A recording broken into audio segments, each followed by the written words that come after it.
La reconstruction mammaire par lambeau de grand dorsal avec épargne musculaire s'adresse aux patientes ayant subi une mastectomie et qui souhaitent une reconstruction mammaire autologue, c'est-à-dire avec leur propre tissu, ou une reconstruction mammaire prothétique, mais pour lesquelles il leur manque de la peau au niveau thoracique. Le lambeau de grand dorsal avec épargne musculaire est aussi appelé MSLD, Muscle Spurring Latissimus dorsi. Il s'agit de l'évolution du lambeau de grand dorsal classique. Le lambeau de grand dorsal classique était un lambeau musculocutané, c'est-à-dire que l'on prélevait l'ensemble du muscle grand dorsal.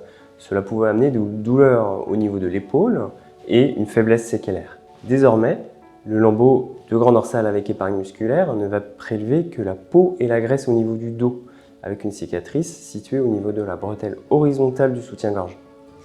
On ne va prélever donc que 10% du muscle, 90% du muscle grand dorsal reste au niveau du dos avec une fonction préservée.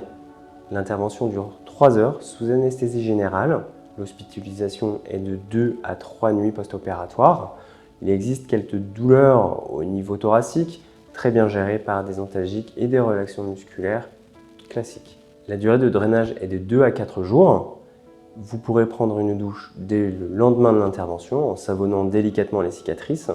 Par contre, les bains et la piscine sont proscrits durant 3 semaines pour éviter tout risque d'infection. Il faut compter environ 3 semaines pour la reprise des activités professionnelles. Le lambeau de grand dorsal avec épargne musculaire apporte un volume d'environ un bonnet A à plus. Pour augmenter ce volume, on va réaliser un lipofilling. Le lipofilling est une injection de graisse au niveau du sein que l'on prend par lipoaspiration au niveau de l'abdomen, des flancs ou des faces internes de cuisse. Pour augmenter son volume, on peut tout à fait aussi ajouter une prothèse sous le lambeau de grand dorsal.